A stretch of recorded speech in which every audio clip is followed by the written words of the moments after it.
చూచినట్లయితే దేవునికి ఇష్టలుగా నుండుటకు రోమా 14:18 చూస్తే, ఈ విషయమందు క్రీస్తునకు దాసుడై ఉండువాడు దేవునికి ఇష్టడును మనుషుల దృష్టికి యోగ్యుడునై ఉన్నాడు. దేవునికి స్తోత్రం.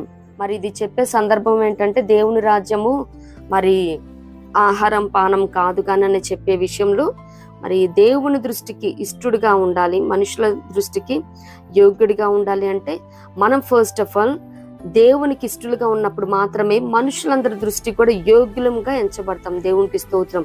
మరి దేవునికి ఇష్టలుగా ఉండాలంటే మరి యాకోబులో ఉంటది కదా, మరి ఆయనకి ఇష్టలుగా ఉండాలంటే విశ్వాసము లేకుండా దేవునికి ఇష్టడై ఉండుట అసంభవం.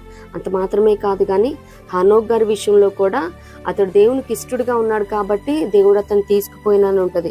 అంటే దేవునితో నడిచే అనుభవం కలిగి ఉండాలి. రెండోదిగా ఈ విశ్వాస అనుభవంలో మనం ఉన్నప్పుడు యోగ్యులముగా ఎంచబడతాం.